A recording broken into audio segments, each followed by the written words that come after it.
bonjour à tous, enfin bon après-midi. C'est un grand honneur pour nous au salon d'accueillir le professeur Tadashi Tokieda et c'est un grand plaisir pour moi de le présenter. Donc, le professeur Tokieda est professeur à l'université de Stanford.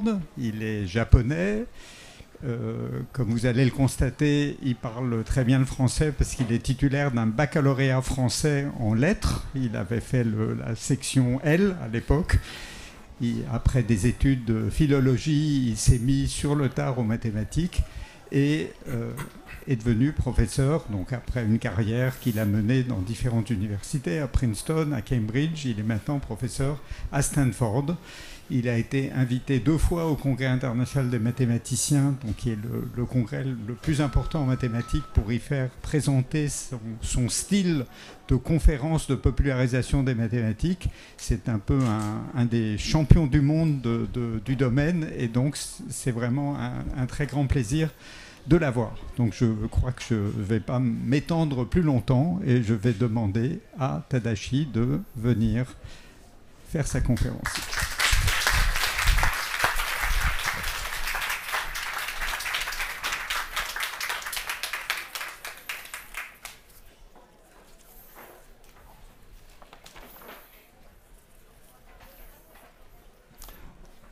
Bonjour. Je vais commencer par quelque chose que beaucoup d'entre vous avez vu déjà. Je prends un ruban et vous allez me dire que oui, je sais, vous allez faire un ruban de Mobius, mais il n'en est rien. Je ne fais qu'un ruban tout à fait normal, voilà, comme ça. Et je le coupe le long de la ligne centrale. Voilà. Et tout le monde sait ce qui va arriver, mais quand même je le coupe. Comme ça, je coupe, et je suis sur le point de terminer la coupe, vous voyez. Et quand je finis, voilà, il se scinde en 2 parties.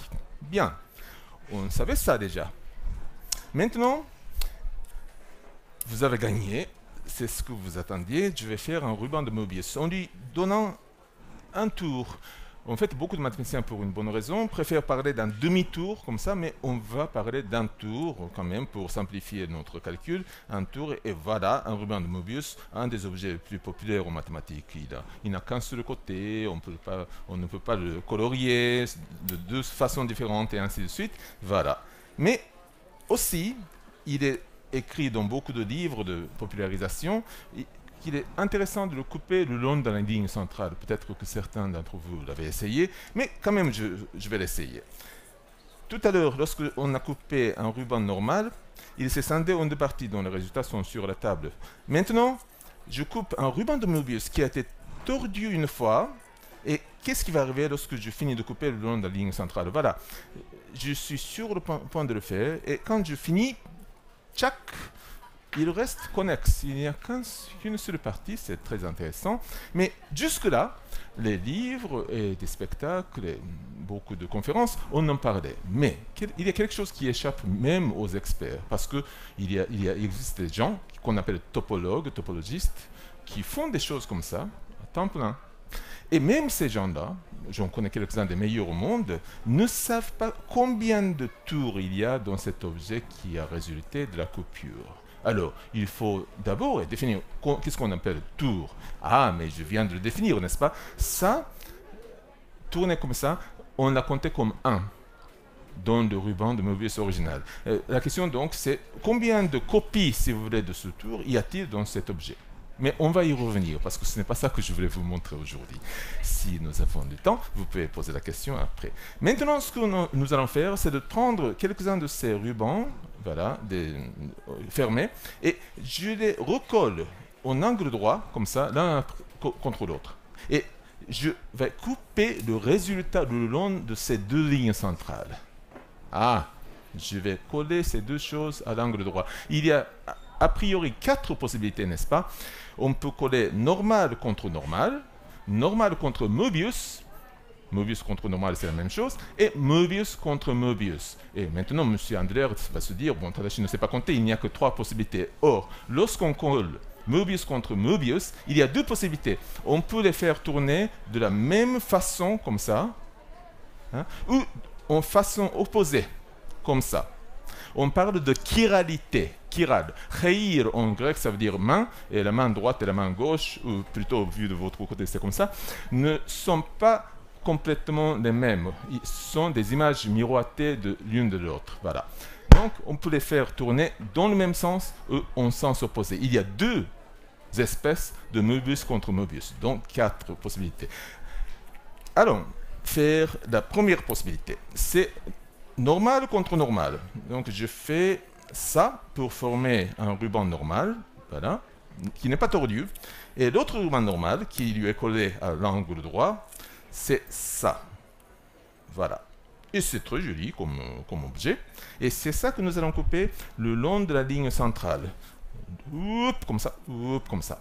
Comme je les ai recollés à l'angle droit ici, à un moment donné, il faut couper ceci en croix ici, parce que je traverse comme ça, je traverse comme ça. Mais pour garder le suspens jusqu'à la fin, je vais laisser la coupe en croix jusqu'à la fin. Je ne vais pas le faire. Donc, je commence à couper le long d'une des lignes centrales et je vais couper l'autre de la ligne centrale, mais pas, sans avoir complètement terminé la coupe en croix à la fin.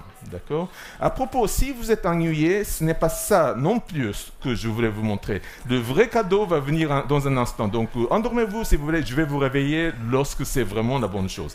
Bon, alors, c'est ça.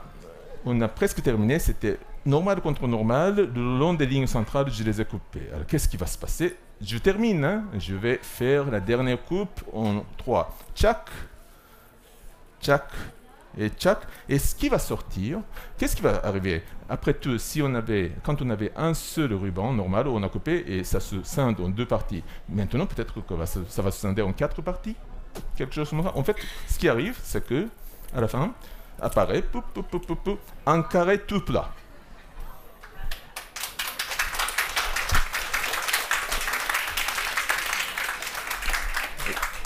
Vous savez, comme j'ai dit, il y a des gens qui étudient ce genre de choses qu'on appelle topologie professionnellement. Mais même ces gens qui savent qu'en fait ce que je viens de créer, bon, je vais dire quelques jargons, c'est un tore où on a trouvé, donc ça a le même type d'homotopie que le bouquet de 2 cercles, machin, savent ceci en principe. Mais ça, c'est beaucoup plus joli parce que c'est vraiment un carré plat fait de papier matériel. La topologie est complètement inapte à décrire ce genre de choses. C'est une vraie expérience physique qui existe en dehors de nous. Je vais y revenir. Maintenant, la complexité suivante, c'est de faire normal contre Möbius. C'est très simple.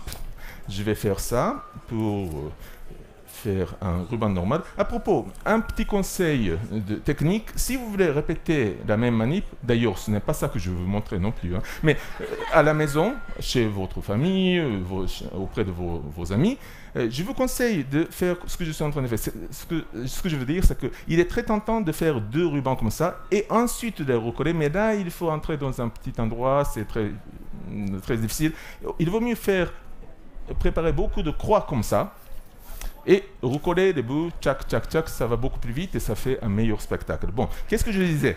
Alors, c'était anormal. Ensuite, il faut fermer les 2 autres bouts en lui tournant un tout petit peu et ça fait un Möbius. Voici un ruban normal contre un ruban de Möbius qui sont collés. Vous voyez bien? Très bien. Maintenant, qu'est-ce qui va se passer lorsque je coupe cet objet le long des lignes centrales? Attention! Tout à l'heure, on a eu normal contre normal. Et on a coupé. Et on a eu ce carré tout plat. Mais maintenant, nous avons introduit une torsion dans la partie Möbius. Que va faire cette torsion? Comment sera-t-elle reflétée dans le résultat? On va avoir certainement quelque chose de différent cette fois-ci. Mais comment? Est-ce que le carré sera tordu? Mais je ne sais même pas ce que ça veut dire, un carré tordu. Est-ce qu'il y aura 2 carrés? Enfin, c'est quoi le résultat? Bon. Essayons de deviner, essayons de découvrir. Alors, qu'est-ce qu'on va faire? On commence à couper et on verra comment cette torsion supplémentaire, cette chose cocasse qu'on a introduite, va affecter le résultat final. On n'aura certainement pas un carré tout plat, on aura quelque chose, une modification sans doute, plus ou moins dramatique de ce carré. Alors, qu'est-ce qui va se passer? Je suis en train de couper patiemment le long de la ligne centrale, des deux bouts, hein, et de la partie normale et de la partie Mobius. Et comme avant, pour faire durer le suspense jusqu'à la fin, je laisse la coupe en croix jusqu'à la fin que voici. Alors, voilà, c'est ça. C'était la partie normale et l'autre côté, c'est Mobius. Qu'est-ce qui va se passer? Je termine la coupe. Quand je coupe la croix, je ne triche pas. Hein. Enfin, je n'ai pas encore commencé à tricher. Et comme ça, je ne fais que ce que vous pouvez tous faire à la maison. Et maintenant, qu'est-ce qui va se passer? C'est un autre carré plat. Mais où est partie la torsion de Mobius que j'ai introduite? Mais elle a disparu dans l'air. Mais qu'est-ce que c'est que ça? Mais qu'est-ce que c'est que ce spectacle? Est-ce qu'on aura toujours un carré plat? Mais alors, c'est pas intéressant quand même. Et vous pouvez tous rentrer à la maison. Et qu'est-ce que c'est que ça? Bon, en fait, il y a quelque chose qui va se passer maintenant. Et c'est ça le propos d'aujourd'hui. C'est la vedette, pour ainsi dire, de ce spectacle. Maintenant, je vais vous montrer Mobius contre Mobius, mais de chiralité opposée. C'est-à-dire, l'un est tourné comme ça, mais l'autre en façon miroitée. Opposé, il faut se souvenir, parce que si on fait n'importe quoi, alors on aura n'importe quoi.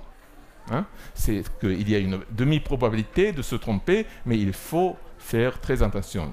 Deux Mobius de chiralité opposée, et c'est ça mon cadeau pour vous aujourd'hui. Vous savez, quand on parle de cadeau, c'est souvent un objet qui coûte cher, qui est très lourd, et lorsque vous passez par une sécurité à l'aéroport, eh bien, on vous enquiquine parce que qu'est-ce que vous portez? Mais le cadeau que je vous ai apporté, c'est un phénomène. Et encore mieux, c'est un phénomène mathématique, en fait. J'utilise le papier, le ciseaux et puis scotch, mais en fait, c'est un phénomène mathématique. Et un phénomène mathématique comme cadeau, c'est super parce que ça ne coûte rien du tout et ça pèse exactement 0 gramme. Et lorsque vous passez par les aéroports, eh bien, personne ne sait ce que vous faites. Et vous pouvez en plus partager ce phénomène avec une infinité de gens et ça devient de meilleur en meilleur. Voilà. Et donc, c'est ça le cadeau. On va faire Mobius contre Mobius, mais de chiralité opposée. Cette fois-ci, il faut exercer votre mémoire à court terme parce que lorsque vous allez coller les deux bouts, je vais coller les deux bouts en lui donnant une torsion, un demi-tour, un tour, dans le sens horaire, c'est-à-dire les aiguilles d'une montre, en vissant à droite, d'accord? Et il faut s'en souvenir pendant quelques secondes parce que, voilà, je l'ai fait, mais lorsque j'arrive au stade où je ferme l'autre bout, j'arrive là et... je ne me souviens plus de ce que je viens de faire. Qu'est-ce que j'ai fait? Heureusement qu'il y a des gens qui s'en souviennent. Alors, c'est très bien. J'ai un peu mal tourné. Donc, pour l'autre, pour que ces deux bouts aient des chiralités opposées, il faut maintenant tourner dans le sens anti-horaire, c'est-à-dire visser à gauche. D'accord? Et ça, c'est très important pour avoir des chiralités opposées. D'accord? Très bien. Maintenant, je vais peut-être renforcer par derrière ce que je viens de faire, parce que ça va faire encore plus joli. Voilà. Bien. Voici donc une espèce de sculpture en papier, qui est très jolie, deux rubans de Mobius, de chiralité opposée grâce à mes amis qui se sont souvenus de ce que je venais de faire. Et voilà. On va couper cet objet le long des lignes centrales. Et rappelez-vous, c'est un cadeau pour vous. Hein. Et lorsque le résultat va surgir, je vais vous expliquer aussi que c'est un morceau, disons, c'est une œuvre de mathématiques appliquées. Pourquoi? Vous allez entendre.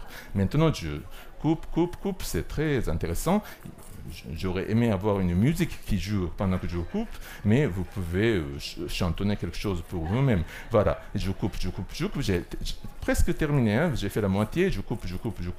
Voilà, le long de chaque ligne centrale. Et j'arrive presque au terme de mon travail. Voilà. Voilà la configuration. Juste avant la fin de la coupe, ce sont deux rubans de Mobius de chiralité opposée qui ont été collés à l'angle droit, dont j'ai coupé les lignes centrales. Alors, est-ce que vous êtes prêts? Est-ce que vous êtes prêts? Je vais vous donner ce cadeau. Qu'est-ce qui se passe lorsque je coupe? Tchac. J'ai coupé. Et ce qui arrive du ciel, ce sont deux cœurs enlacer. Voilà. Et vous savez, il y a même un cadre dans lequel on peut mettre les cœurs. Hein, et incroyable, même 2 bagues qui accompagnent les cœurs enlacés. C'est bien, c'est comme ça.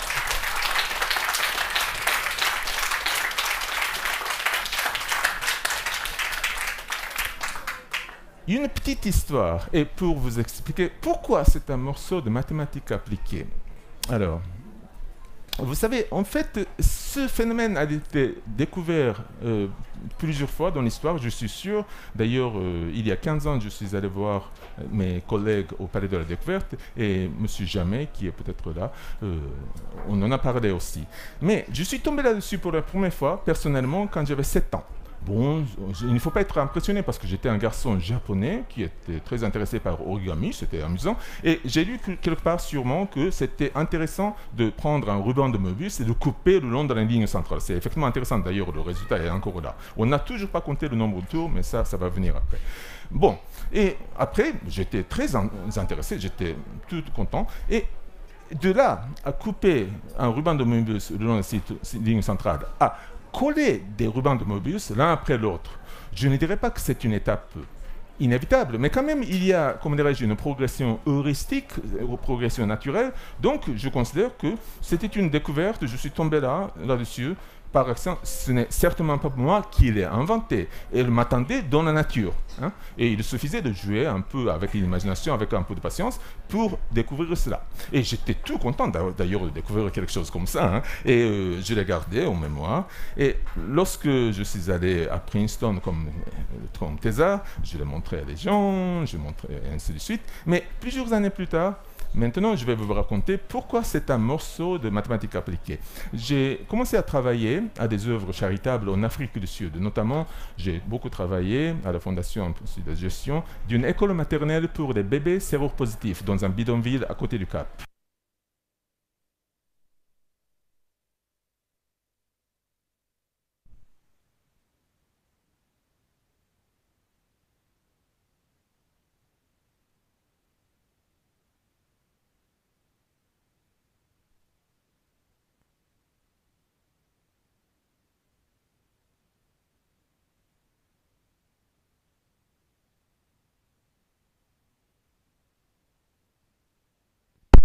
Ça va? Bon. Très bien. Et ça va durer encore 2 minutes, c'est ça? Bon, je vais terminer. Bon, alors, je travaillais donc à cette école maternelle pour des enfants, des bébés séropositifs, c'était très... Et c'est là que j'ai rencontré, et aussi à un institut de mathématiques, c'est là que j'ai rencontré une jeune femme qui était évidemment la bonne personne pour moi. Je savais que c'était ça. Hein? Donc, au moment propice, je lui sors ceci, et maintenant nous sommes mariés et nous avons 12 enfants. Et vous savez, lorsqu'on parle d'une application de mathématiques, on songe toujours à la physique, à la chimie. Bien sûr, ce sont des applications très, très traditionnelles et puis très importantes de nos jours. De plus en plus, il y a l'informatique, peut-être l'économie, toutes les industries, et ainsi de suite, et statistiques, bien sûr, et voilà. Mais voilà une application de mathématiques que vous pouvez avoir. Mais attention, si vous avez envie, je vois quelques gens qui sont encore jeunes, vous avez envie de vous en servir, il faut savoir si c'est la bonne personne, parce qu'elle est très puissante. Hein? Hein? Une fois que vous la faites, vous ne pouvez plus reculer. Bon, alors, c'était ça. Maintenant, continuons, c'était en fait mon cadeau à vous, vous pouvez maintenant partir, mais si vous avez envie encore de regarder, je vais vous montrer comment on peut visualiser, comment on peut comprendre que lorsqu'on fait normal contre Möbius, on a eu un carré tout plat. Qu'est-ce que j'entends par comprendre? Bien sûr, vous savez déjà le fait que le résultat sera un carré plat. Si vous le répétez à la maison, ce sera toujours un carré plat. Vous savez ça, mais ce n'est pas comprendre. Comprendre, à mon avis, c'est que, je peux vraiment visualiser comment ça fonctionne dans mon cerveau, dans mon imagination. Et voilà, oui, bien sûr, ça doit être un carré plat. Et si vous êtes capable de dire ça, oui, oui, bien sûr, eh bien, vous avez tout compris. D'accord? Donc, ce que nous allons faire, c'est cet exercice de visualisation. Pourquoi est-ce qu'on peut vraiment voir, hein, non pas par des formules, des nombres, avec un calcul compliqué, que vraiment voir que ça doit être un carré plat et rien d'autre. Voilà. Alors, pour cela, essayons de nouveau. Encore une fois, on sait le résultat, mais le défi est de comprendre, de visualiser. On va refaire l'expérience de normal contre normal. Et tout à l'heure, je disais, pour des besoins théâtraux, bien sûr, que quelque chose de bête, comme pour faire durer le suspense, je vais laisser la croix jusqu'à la fin. En fait, l'idée gagnante, cette fois-ci, c'est de couper le long de la ligne centrale complètement tout autour, le long d'un des rubans. Et après, il nous restera la tâche de couper le long de l'autre ligne centrale, mais on va la faire après. Allons-y. Qu'est-ce qu'on va avoir lorsque on coupe comme ça? Et vous me regardez directement plutôt que sur l'écran, parce que c'est mieux comme ça cette fois-ci. Alors, j'ai coupé complètement le long d'une des lignes centrales, et ce que j'obtiens, c'est une paire de menottes. Et connecté par un ruban qui est tout droit, bien sûr tout droit, parce que je n'ai pas mis de torsion du tout, il n'y a pas de Möbius là-dedans, c'était normal contre normal. Et vous pouvez déjà regarder ce qui se passe, hein. C'était comme ça et on a ouvert. Et à ce moment-là, je pense que beaucoup d'entre nous pouvons imaginer ce qui va se passer lorsque je coupe le long de l'autre ligne centrale, mais je vais quand même le faire, parce que ce sera intéressant de voir en réalité si la réalité sera d'accord avec notre imagination. Et sinon, c'est tant pis pour la réalité, hein. Alors, je coupe. Et voici ce que j'obtiens. Et ça s'ouvre tout doucement en un carré. Et maintenant, vous pouvez rebrousser chemin. Et vous pouvez vraiment faire tourner le cinéma. C'était comme ça. Vous voyez, on a ouvert et on a ouvert. D'accord? Maintenant, nous pouvons vraiment visualiser pas à pas dans notre cerveau ce qui s'est passé. On peut se dire, oui, bien sûr, c'est un carré plat. D'accord? Ce qui est beaucoup plus intéressant et peut-être difficile, c'est de voir pourquoi, même en insérant une petite torsion supplémentaire dans le Möbius, on a exactement le même résultat à la fin, un carré plat, si on fait normal contre Möbius. Hein? Normal contre Möbius nous a donné un carré plat. Alors, qu'est-ce que c'est que cette histoire? Où a disparu? Où est parti le Möbius que j'ai introduit avec tant d'efforts? Voilà, je vais maintenant faire un normal contre Möbius. Et je vais vous montrer comment on visualise vraiment que ça donne exactement le même résultat qu'auparavant, c'est-à-dire un carré plat. Voilà. Normal contre Möbius. Encore une fois, vous savez, en sciences, en particulier en mathématiques, il y a des idées gagnantes et des idées perdantes. Alors, l'idée gagnante maintenant, c'est de couper le long de la ligne centrale de la partie normale. Hein? Et ça va me montrer clairement ce qui se passe. Voilà, maintenant je coupe normal contre Möbius, mais le long de la ligne centrale d'abord de la partie normale. Et qu'est-ce que ça va nous donner? Lorsque je coupe, j'obtiens une paire de menottes aussi, mais connectées par une bande, une ceinture tordue. Bien sûr, c'est la torsion de Möbius que j'avais introduite. Hein. Mais comme les deux bouts sont libres dans l'air, on peut les défaire. Voilà, une paire de menottes le long d'une ceinture tout droite, mais maintenant les menottes sont en côté opposé, à côté opposé. À ce moment-là, nous pouvons tous généraliser. C'est que on a fait normal contre Möbius, et dans Möbius on a introduit une torsion, mais en fait on peut introduire autant de torsions qu'on veut. Hein. Vous pouvez tourner autant de fois qu'on veut dans la partie Möbius. À ce stade, lorsque vous faites des fêtes, vous pouvez toujours les faire. Et si on avait un nombre pair de torsions, 0 est un nombre pair, eh bien on aurait des menottes du même côté de la ceinture. Et si on avait un nombre impair de torsions, c'est du côté opposé. Voici, il y avait une torsion, donc 1 étant un nombre impair, on a des menottes en côté opposé. D'accord? Mais maintenant, il est peut-être un peu plus difficile d'imaginer ce qui va arriver lorsque je coupe le long de l'autre ligne centrale. Mais avant de la couper, je vais demander à mon assistant, M. Andler, de monter en scène et pour m'aider. Ça prendra seulement une dizaine de secondes. Alors, tournez vers l'assistance, vous n'avez pas l'habitude de ce genre de choses. Hein. Alors, vous tenez le haut de cet objet, voilà. Et il faut normalement couper la partie, la ligne centrale, mais avant de la couper, je vais faire un tour de magie. Un tour de magie. Je l'attrape au fond. Et je retourne. Merci beaucoup, on applaudit mon assistant. Alors, voilà, mais donc en fait c'est la même chose qu'avant. On peut tourner, retourner les bouts de l'un à l'autre, et voilà, on peut passer de l'un à l'autre, c'est la même chose. Et comme c'est la même chose, bien sûr, quand on coupe le résultat, on aura le même résultat. Hein? C'est ça.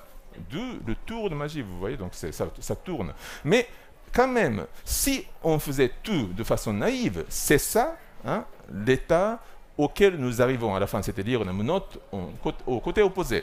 Maintenant, quand même, coupons ce résultat et voir ce qui se passe. Si on coupe, contrairement au cas précédent de normal contre normal, cet objet, qui a l'air lieu comme ça, ne s'ouvre pas tout doucement en carré parce qu'il y a quelque chose tordu en bas. Hein? Mais on peut secouer et défaire la torsion, voilà. Et secouer, retourner, ou maintenant faire le tour de magie, avant ou après, on peut faire la même chose. C'est la même chose, avant ou après, c'est la même opération. Donc, c'est toujours un carré plat. Nous avons tous et toutes compris au sens propre du terme. Vraiment, nous pouvons visualiser pourquoi, si on coupe normal contre normal ou normal contre Möbius, le long des lignes centrales, nous avons toujours un carré plat. D'accord ? Ça, les cours enlacés, c'est beaucoup plus difficile. En fait, les meilleurs mathématiciens du monde ne peuvent pas le prédire, et il y a toutes les bonnes raisons pourquoi nous ne pouvons pas, personne ne peut le prédire. C'est parce que depuis le début du 19e siècle, les mathématiciens se sont intéressés à la géométrie, à la topologie dite intrinsèque. Et on a un peu oublié qu'en fait, tout évoluait dans une boîte, c'est-à-dire l'espace ambiant. Or, ça, c'est un effet purement extrinsèque, c'est-à-dire c'est un accident, si vous voulez, c'est une propriété de l'espace ambiant, parce que cet enlacement, ça, c'est à cause de l'espace ambiant. C'est-à-dire que si on met ça dans un espace quelconque, mais tout ce qu'on voit, c'est un cœur, et on ne voit pas le lien entre les deux. Il y a un lien entre les deux parce que l'un et l'autre se trouvent dans l'espace, et puis ils ne peuvent pas se défaire dans cet espace. L'espace de dimension supérieure, en fait, ça peut se défaire, ainsi de suite. Donc, même les professionnels n'ont pas l'habitude de penser à ce genre de phénomène, et encore moins nous. Mais quand même, nous pouvons faire des expériences et découvrir des choses qui ne sont pas connus des sciences modernes. C'est très joli. Alors, merci de me poser cette question. Je sais, oui, c'est très bien. Qu'est-ce qui va arriver lorsqu'on fait Möbius contre Möbius de la même chiralité, c'est ça? Mais je suis très content que vous avez tous posé cette question. Alors, je vais faire ça, mais je veux préviens qu'en fait, le résultat, c'est la fin de mon spectacle. Le résultat sera très décevant, même triste. Mais quand même, il aura sa propre surprise. Alors, maintenant, rappelons-nous, exerçons notre petite mémoire de nouveau. On va lui faire une torsion, un visage à droite, ou dans le sens horaire des aiguilles d'une montre. Et il faut se souvenir, c'est ça qu'on a fait.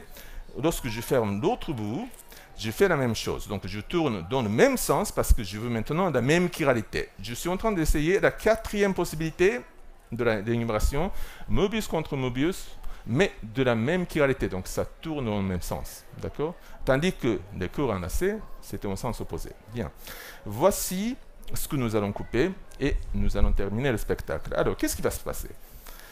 D'abord, j'ai dit que le résultat sera triste et un peu déprimant, mais toujours est-il que cet objet est un objet très symétrique. D'ailleurs, vous avez deux rubans de Möbius, hein, deux copies de la même chose jusqu'à la chiralité, hein, qui ont été recollées à l'angle droit, c'est très symétrique. Et en fait, il y a une symétrie spatiale aussi. Si vous tenez comme ça et vous le tournez dans ce sens, eh bien, ça revient à la même position qu'avant. Hein, et voilà. Il y a une périodicité de période 2, si vous voulez. Voilà. Donc, c'est très, très symétrique comme objet. Or, couper le long de la ligne centrale, c'est une opération symétrique. Enfin, on ne fait pas la différence, c'est ni à gauche ni à droite, c'est très symétrique. Et il existe une croyance, en fait, une conviction à travers toutes les sciences et à travers tous les aspects de la vie commune, que si vous prenez un objet, une situation symétrique, et vous lui appliquez une opération symétrique, alors le résultat sera aussi symétrique. Oui, oui, je sais, certains d'entre vous avaient entendu parler de la brisure de symétrie en particules élémentaires, mais ça c'est de la triche, c'est-à-dire que en fait il y a en général un petit grain minuscule d'asymétrie qui pouf explose pour donner une asymétrie énorme, voilà. Mais c'est pas ça. Ici c'est les mathématiques pures. Il n'y a aucune erreur. C'est symétrique, symétrique, symétrique. Alors, qu'est-ce qui va se passer lorsque je coupe cet objet symétrique le long de la ligne centrale, qui est aussi une opération symétrique, voilà. Et ce sera la fin de mon spectacle, et vous allez être libéré dans, je sais, 45 secondes à peu près, voilà. Je passe. À moins que je ne commence à raconter une anecdote qui prendra plus de 45 secondes, voilà. Et presque terminé. Je vous remercie beaucoup de votre compagnie. Et voilà, vous allez voir quand même avant de partir ce qui va se passer lorsqu'on coupe le long des lignes centrales. Möbius contre Möbius de même chiralité cette fois-ci, hein, contrairement à chiralité opposée. Voilà, je vais terminer et vous... Tchac, tchac, tchac pour la dernière fois. Et d'abord, je vous ai prévenu, le résultat est triste. Oh, il se sépare.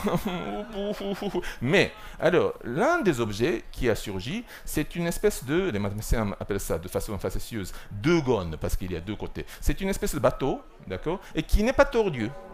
Mais l'autre, c'est un deux gones aussi, mais il est tordu complètement. Et j'ai beau essayer de défaire la torsion, on n'y arrive pas. Alors, cet objet, sont des deux gones, mais l'un est tout droit et l'autre est tordu.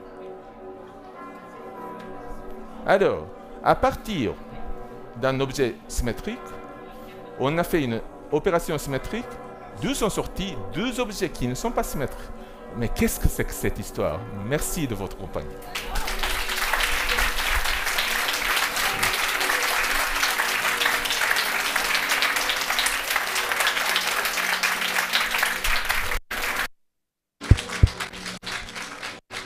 Donc on a le temps pour des questions, mais on va peut-être attendre que terminer. Mais...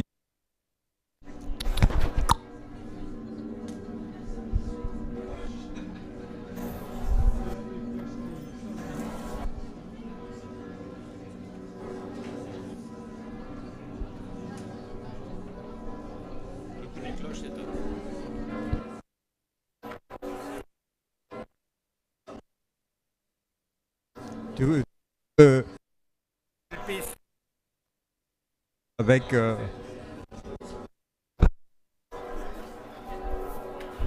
normal, ils sont quand même frais.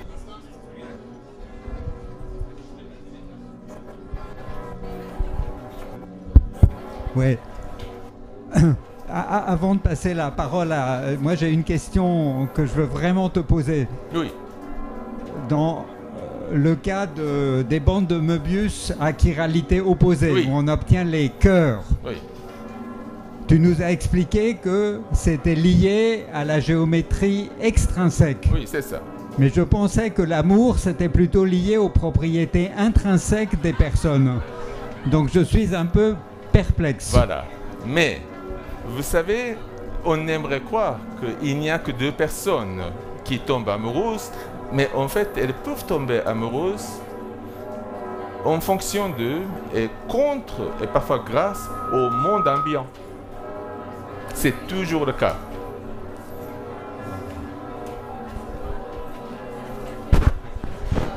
Professor Tokeda, merci beaucoup. Merci. We would like to say many, many thanks to you for all your videos, especially on the kendama. My boy has one. Oh, I see. So it's a fantastic video, as well as on the num file. He's very fond of it. And our COVID confinement was wonderful with all those videos. And he still continues to watch the bathtub experiment and That's many more. Merci beaucoup. Please share widely.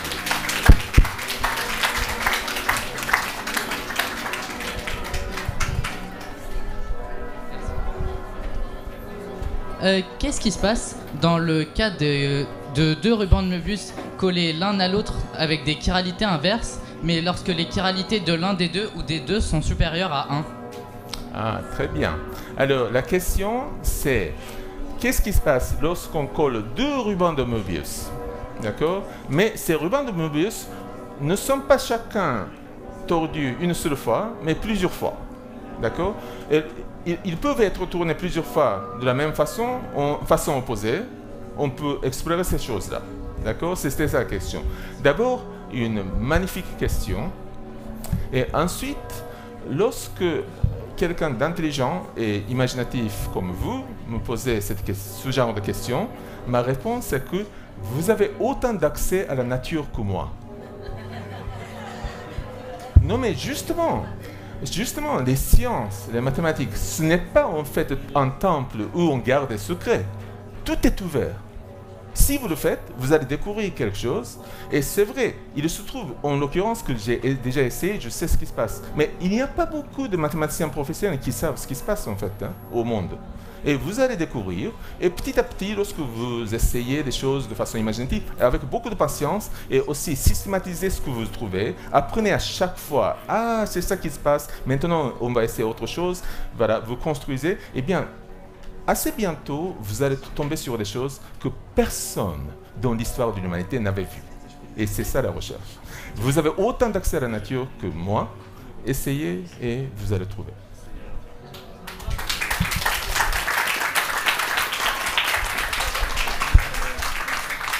Alors, bonjour, moi j'ai une petite question, c'est on a réussi à faire 2 cœurs attachés en fait. Oui. Alors moi, ma question c'est, est-ce qu'il est possible même de faire plus de cœurs attachés en rajoutant en fait tout simplement des trous? Là pour le moment on a fait 2 anneaux imbriqués l'un à l'autre, donc si on augmente le nombre d'anneaux imbriqués l'un à l'autre, est-ce qu'il serait pas possible de faire plus de cœurs attachés à l'un à l'autre? Oui, alors la question peut être prise de plusieurs façons différentes, mais j'aimerais un peu tordre cette question. C'est-à-dire que si on veut avoir un résultat donné, qu'est-ce qu'il faut faire avant? C'est le problème inverse. Parce que, vous savez, dans beaucoup d'activités scientifiques et autres, on a, par exemple, un problème donné, une équation donnée, par exemple, un système donné, et on fait marcher la machine, pour ainsi dire, et on essaie de prédire ce qui va se passer. Et voilà le résultat, voilà les données qu'on va avoir. Mais en fait, c'est vrai, marcher à l'avant. Mais dans beaucoup de situations de la vie, qui importent vraiment, en fait, la démarche est contraire. C'est-à-dire que nous avons ces données déjà, et qui a pu causer cette donnée? C'est ça. On connaît l'effet, mais qui a été la cause? C'est ce qu'on appelle le problème inverse. Et ici, ce que vous demandez, un peu généralisé, c'est que si on veut avoir une telle configuration, bon, c'est bien, les cœurs enlacés comme ça, mais si on veut avoir, par exemple, 3 cœurs enlacés, 4 cœurs enlacés, et ainsi de suite, mais enlacés de façon différente, des interprétations romantiques s'imposent aussi, mais qu'est-ce qu'il faut faire? C'est le problème inverse. Et si vous songez, en fait, beaucoup de situations les plus importantes dans la vie sont des problèmes inverses. Hein? Il faut revenir en arrière. Là, je ne vais pas vous dire tout de suite qu'est-ce qu'on peut faire, enfin, essayez vous-même. Je vais vous donner quelques indications. Si vous mettez... Maintenant, jusqu'ici, on a reconnu 2 rubans de Möbius de chiralité même, chiralité opposée, mais on peut bien sûr reconnaître 3, 4, 5. Mais aussi, on peut reconnaître d'abord ces 2, ensuite un autre, et recoller ces 2 bouts, et ainsi de suite. On peut faire ce que les mathématiciens appellent tout un graphe de Möbius qui sont recollés avec des torsions différentes. Et voilà, la question c'est d'explorer tout l'espace de toutes ces possibilités et qu'est-ce qu'on peut sortir. Est-ce qu'on aura une variété infinie? Est-ce qu'on aura une classification infinie? Et ainsi de suite. Ça, c'est vraiment, comment dirais-je, un domaine de recherche qui vaut plus qu'une thèse de doctorat. Voilà. On peut, non, mais c'est vrai en plus. Parce que j'ai commencé à le faire avec quelques jeunes gens, mais j'ai laissé tomber au bout d'un certain temps. Voilà. Vous pouvez songer à faire ce genre de choses. Mais déjà, essayez peut-être en recollant plusieurs rubans de Möbius et couper. Ça vous donnera quelques surprises déjà. Merci pour votre spectacle. Moi aussi, j'ai vu toutes vos vidéos sur Internet et je conseille aux gens d'aller les voir. Vous parliez d'amour. Que pensez-vous c'est Monsieur Andrea qui a commencé à parler de l'amour. D'accord. Que pensez-vous de la phrase suivante? Et si l'amour, c'était une proximité géométrique dans un espace à 4 dimensions, 5 dimensions? Oh là là là là. Non, mais vous êtes un spécialiste de mathématiques, mais on est d'accord. Est-ce que vous croyez à l'existence de la quatrième dimension géométrique? Ah non, c'est pas une question de croire à l'existence d'une quatrième dimension. Est-ce que vous croyez à l'existence de 2 dimensions, 3 dimensions? Moi, je vis dans un espace plan. Ma tête mais C'est d'ailleurs, bon, si on vit dans une grande ville, il n'y a pas de ciel parce que tout est gratte-ciel et puis on n'a que 2 dimensions. Mais justement, est-ce qu'on croit à dimension 3? Vous allez me dire oui, mais en fait, c'est quand même assez bizarre parce que tout ce que vous ressentez, la façon dont vous collectionnez les informations autour de vous, autour de moi aussi, ce sont des signaux que reçoit le cerveau. Des yeux, par exemple, c'est une projection sur les rétines, Oui. ça c'est 2 dimensions. Et quand je touche, ma foi, il n'y a presque pas de dimension. Et lorsque j'entends, ma foi, c'est une suite vraiment à une dimension de son. Hein, et donc, l'odeur, c'est encore pire parce que ce sont des molécules qui rentrent dans vos nez. Bon, en fait, on n'a pas, si on échange, une expérience directe, disons, de dimension 3. Pourtant, nous sentons qu'il y a ça, parce que nous sommes tellement habitués à une certaine façon d'évoluer dans cet espace. Si je marche un peu plus loin, je tombe, ainsi de suite. Eh bien, tout ça, quelque part, je suis persuadé, hein, mais c'est une reconstruction grâce au cerveau. mental. Et 4 dimensions, est-ce que c'est moins réel que dimension 3? Je ne pense pas. Si on a une reconstruction très très claire de ce qui se passe en dimension 4, dimension n en général, eh bien, ça existe tout aussi bien. Et chez les mathématiciens, nous avons une conception extrêmement claire de ce qui se passe en dimension supérieure. Je peux dire que si on coupe un tel objet de dimension 7 avec un tel objet de dimension 6 dans un espace de dimension 12, ça se croise, par exemple, le long d'une droite de dimension 1, et ainsi de suite. Et il est possible qu'un espace à 4 dimensions géométriques existe vraiment dans notre cerveau et c'est possible. Il se passe beaucoup de choses dans dimension 4.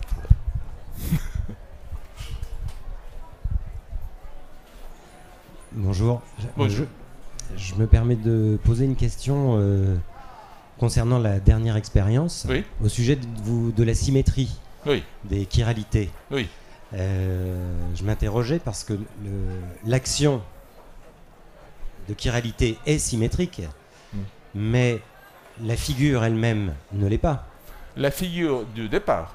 Non, la figure. Ah oui, oui, le résultat n'est pas. Mais c'est ça. Non, la figure de départ. De départ. Le départ était symétrique au sens où il y a une partie et l'autre partie qui étaient les mêmes. C'était des copies identiques de 2 choses et en fait, on pouvait passer de l'un à l'autre en tournant. C'est une symétrie centrale. C'est une symétrie, si vous voulez, une symétrie de. Oui, 104. Ou il y a d'autres symétries. Hein. On peut symétriser, comment dirais-je, par rapport au centre, non seulement par rotation, et ainsi de suite. Oui. Mais c'est pas. Alors que là, mais alors que là, il n'y a pas de symétrie centrale. Mais la figure ne peut pas se. Comment dire. Il ne peut pas y avoir de symétrie axiale en l'occurrence. Oui, mais c'est pourquoi le type de symétrie a changé. Enfin, ça, c'est Ah pas, oui, on non, ne peut pas les tourner, c'est pas la même chose. D'accord. Bon. C'est vrai que je suis méchant parce que c'est un peu le procédé socratique. J'essaie de vous tromper. Vous êtes sur la bonne ce que j'ai senti. Oui, vous êtes en fait sur la bonne voie. En fait. Merci.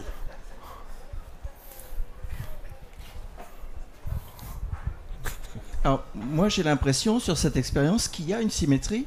Oui. Parce que chaque partie est symétrique avec elle-même. Oui, vous collaborez avec l'autre D'accord. monsieur. Mais c'est ça en fait. C'est que en fait chaque objet a une symétrie, d'accord, qui symétrie comme ça. Et l'autre objet aussi est tordu, il dit ça l'avoir, mais en fait si on range, il y a une symétrie comme ça. En fait, c'est là qu'a survécu la symétrie initiale.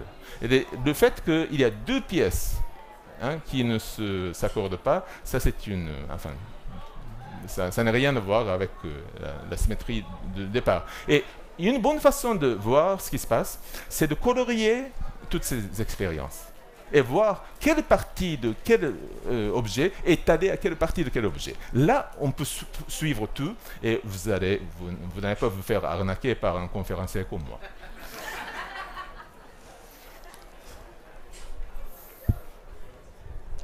Autre question? Donc, félicitations. Donc, j'ai essayé de vous tromper pendant quelques secondes, mais c'était raté. Bon.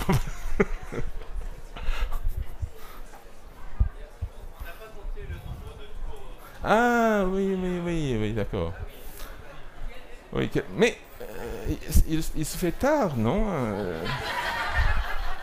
Bon, vous pouvez bien sûr partir, hein, parce que je suis très habitué à ce que pendant ma conférence, tout le monde commence à partir, et puis voilà, je suis juste laissé seul. Bon, si vous êtes vraiment intéressé, on va compter le nombre autour. Vous vous rappelez de quoi il s'agissait? On a fait un ruban de Möbius qui a été tourné une fois, mais une fois, ça veut dire de 180 degrés, comme ça. Beaucoup de gens, beaucoup de mathématiciens préfèrent dire demi-tour, mais ça va compliquer un peu notre langage, donc on va appeler ça une fois. Ah, mais très opportunément, la personne...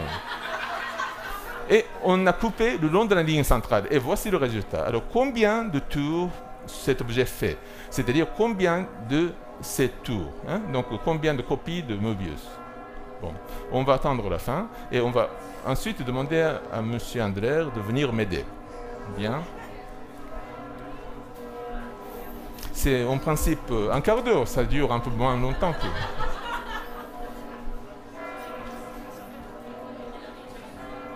C'est très joli. Hein? Il fait aussi un peu chaud.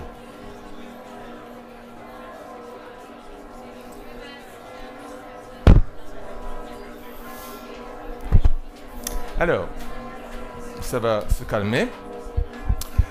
J'aimerais d'abord qu'on vote.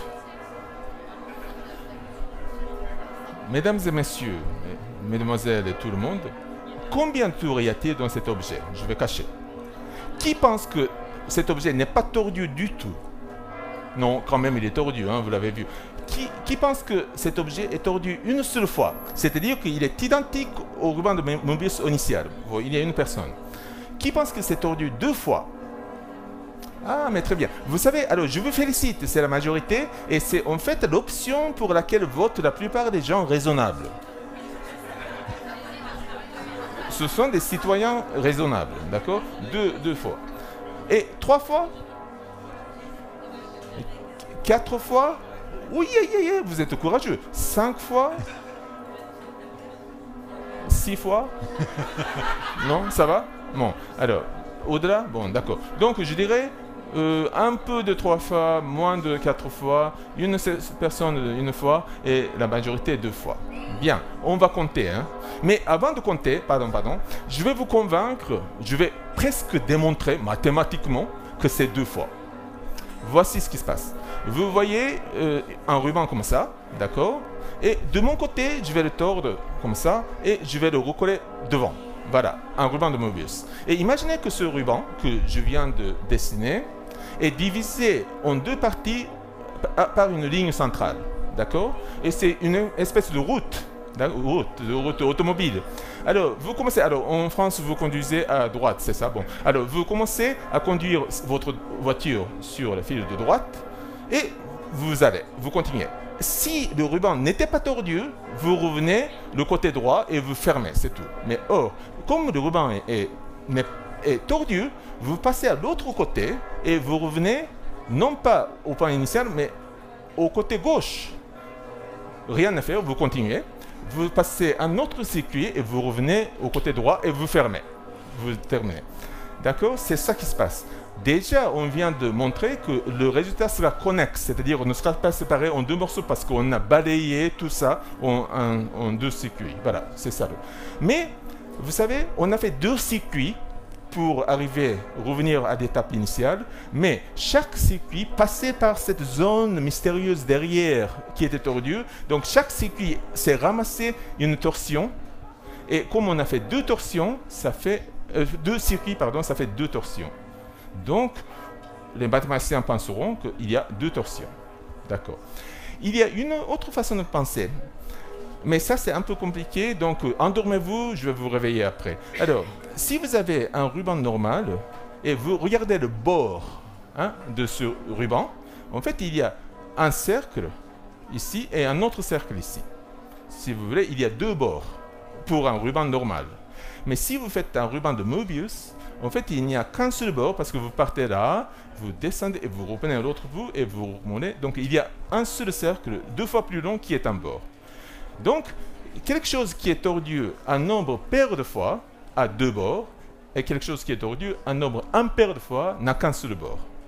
Mais dans le cas de ruban de Möbius coupé en deux, d'abord, c'était un ruban de Möbius, donc il y a un bord extérieur qui fait un cercle, mais lorsqu'on a coupé, on a introduit un autre bord.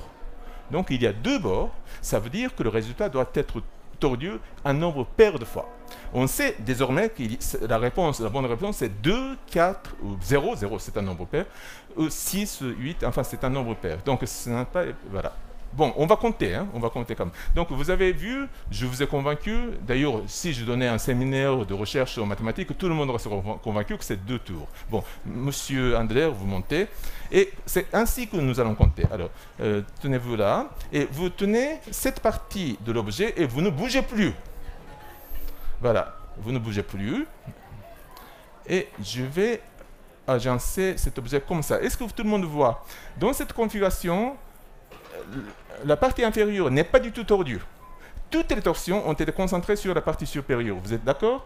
Et ne bougez plus. Hein? Et maintenant, je fais la violence de couper la partie inférieure. Voilà. Et je vais commencer à défaire les torsions. Et combien de fois faut-il défaire pour avoir la bande toute droite? C'est ça le nombre de torsions que cet objet avait. D'accord? Donc, on va commencer à compter. 1, 2, ah, c'est encore tordu. Malgré cette démonstration, c'est plus de 2. Et 3, ah non, c'est un peu tordu quand même. Et 4, tout droit. Donc c'était tordu 4 fois.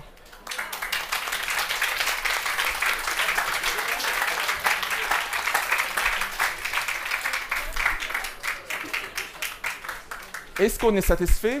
Vous êtes tous satisfaits, mais moi non. Parce que je venais de démontrer que c'était 2 fois, mais en fait, c'est 4.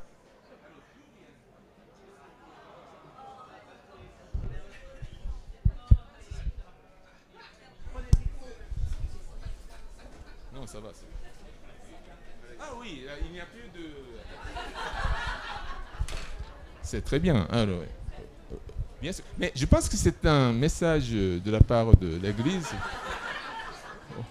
On en a, oui, on en a vraiment marre d'entendre Tadashi. Alors, il faut le appeler. Voilà. Mais c'est bizarre qu'il y a 2 tours de plus. Hein. Et 2 tours de plus, en fait, ça vient d'un fait, encore une fois, très peu connu des scientifiques professionnels. Et c'est une histoire qui a été découverte il n'y a pas si longtemps. Alors, est-ce que vous voulez vraiment entendre? Enfin, c'est un peu difficile. Alors, je vais vous l'expliquer. Vous savez, si vous allez à l'université et apprenez ce qu'on appelle la géométrie différentielle de courbes et de surface, peu importe le nom, il y a une notion très utile que vous apprenez. On peut mesurer de combien quelque chose est courbé, ça s'appelle la courbure. Par exemple, ça courbe très vite, et ça courbe très doucement. C'est intuitif. Hein. Et il y a aussi une façon de mesurer la torsion. Par exemple, ça, c'est tordu doucement, mais ça tord beaucoup. Hein, on peut mesurer la torsion. Et il est tout à fait intuitif de croire que si on a quelque chose comme ça, et vous faites un circuit, et vous intégrez, c'est le terme technique, mais vous faites la somme de toutes les torsions le long de ce chemin, eh bien, ce qu'on obtient à la fin, c'est le nombre de tours global. Hein, vous faites la somme de torsions locales et vous obtenez le nombre de tours global. Or, il n'en est rien. Parce que... C'est un peu embêtant parce que j'ai besoin de 2 mains. Voilà, merci beaucoup. Alors, cette, comment dirais-je, formule un peu à l'improviste, c'est-à-dire que si vous intégrez la torsion locale, vous obtenez le nombre de torsions globales, tours globales, c'est bien sûr soutenu par cet exemple le plus simple. Voilà. Lorsque vous faites ça, bon, tout est vertical, donc il n'y a pas de torsion parce que ça courbe, mais ça ne tord pas. Et si vous ouvrez, eh bien, vous sommez 0 et le résultat est 0. C'est très bien, hein, ça tombe sous le sens. Mais maintenant, imaginez que vous faites 2 circuits comme ça autour de vous-même. Ainsi, d'accord? Alors, ici, le papier est presque vertical. Partout, en fait, on peut le rendre vertical. Et là, donc, la torsion est nulle. Mais si vous intégrez, quel est le nombre total de torsions qu'on a? Eh bien, on peut défaire ça, et là, c'est tordu. Le fait d'avoir fait 2 circuits sur vous-même, ça s'appelle le degré 0, en fait, va tordre le truc. Et de combien? 1, 2 fois.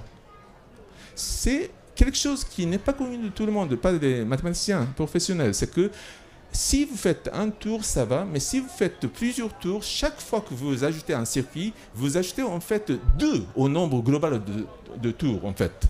Donc, la bonne formule, ce n'est pas que vous intégrez la torsion locale et vous obtenez tout de suite comme résultat le nombre de tours global, mais non, c'est l'intégrale de la torsion locale plus un terme de correction qui dépend du nombre de circuits que vous faites. Et 2 fois le nombre de circuits, ça vous donne la bonne réponse. Il y a ce terme de correction dont personne n'entend parler.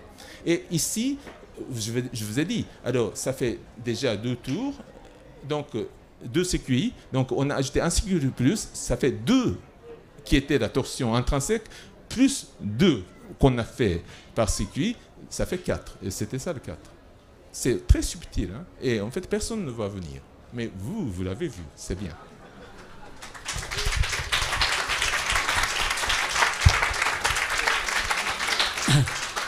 Bon, je crois qu'il est temps de mettre un terme à ce beau spectacle pour que tout le monde puisse aller à Saint-Sulpice avec un peu de retard. Et donc, je voudrais qu'on remercie encore une fois professeur Coqueda.